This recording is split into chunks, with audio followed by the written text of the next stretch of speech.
This is the story about the hardest workout of my life so far. So before I can even tell you this story, it's worth just knowing something about me. I'm one of those weird creatures that actually enjoys working out and looks forward to the workouts that I know are gonna really suck. I actually get like really bummed out when I oversleep and miss a workout. If I had to paint you the picture of what I thought the hardest workout of my life would have been, I would have been very wrong. It would have been very different from what it ended up being. I would have pictured like, oh, it was the workout where I was like exhausted, lying on the floor, just like trying to catch my breath for 10 minutes, like not able to move.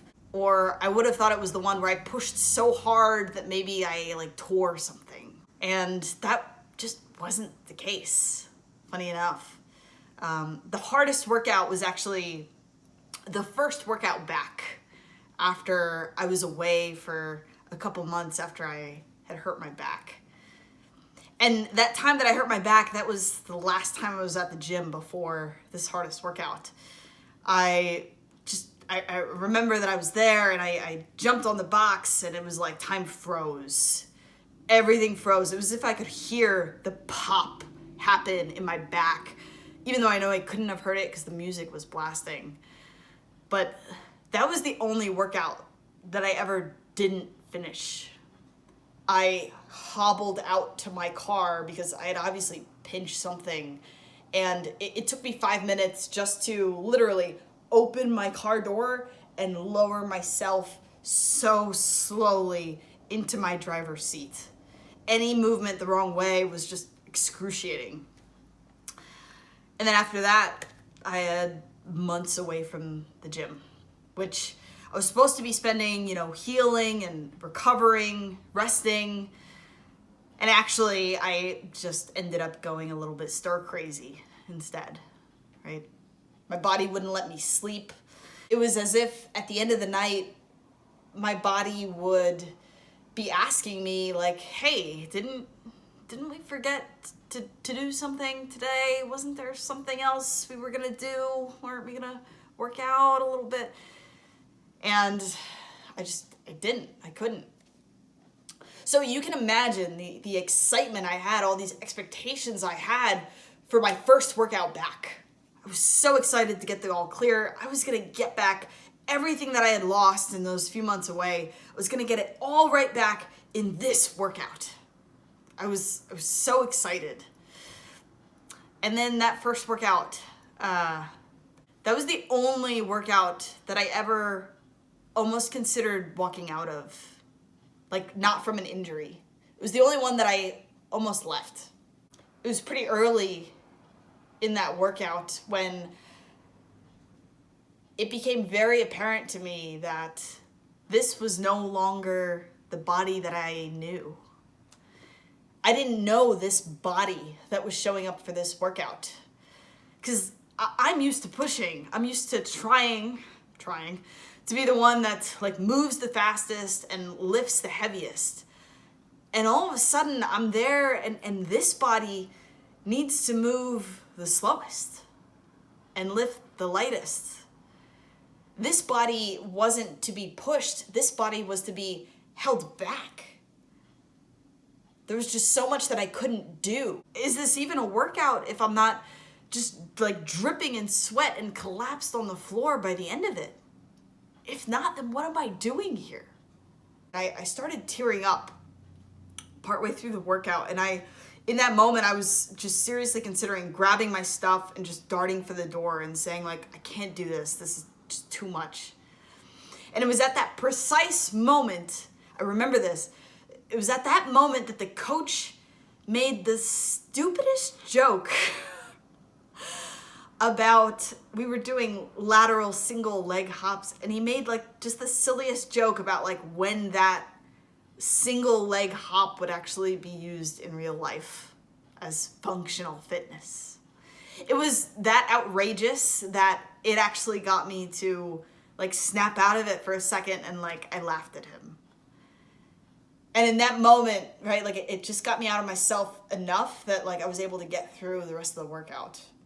I remember after the workout was done, the coach said something to me that no coach has ever said to me before. And he said, "Don't come back tomorrow. You need to rest." This was my first workout back after months. I felt like I was just coming home, and then now I was being told not to come back. I just didn't understand it. So as any good, workout fiend would say, I responded to him with, "What if I wait for the evening class?" He said, "No. Unless you want to keep this cycle of injury and recovery over and over again, you need to go slow. You need to rest." It was so much, and I remember just like wishing in that moment that I had a date of when this would all be over. Like, okay, if I need to go slow, I need to take it easy, that's fine. Just like give me when the date line would be when this will all be over. And then at least I can count down, I can have some kind of hope, something. I was talking to a friend of mine who was pregnant at the time, and I was talking to her about what I was going through, and I remember she told me how she too was relearning her body. This grown woman, this grown adult, now needed to ask for help to put on her left sock every day. Her body just wouldn't allow her to do it, even though that's what she had always done. I got like such clarity in that moment because I realized that both of our bodies were not what they used to be. And I realized that I couldn't have a date for when this would all be over for me and when I'd be back to my normal self, any more than I could have given her a set date for when her unborn child would be welcomed into the world. There's no way to know. So I held on to that, and I kept going back, and it became easier. No workout was as hard as that first workout back. I slowly was relearning this body and learning how to be patient with it and learning how to tune in, how to listen to when it was actually saying that I could push and when it was saying I actually needed to hold back. And I just kept reminding myself of my pregnant friend, and I just kept telling myself that, yes, today is hard. And it might be hard for a couple more tomorrows, too. But it won't be forever. I held on to that. And I still hold on to that. And that's the story of my hardest workout so far. Thanks.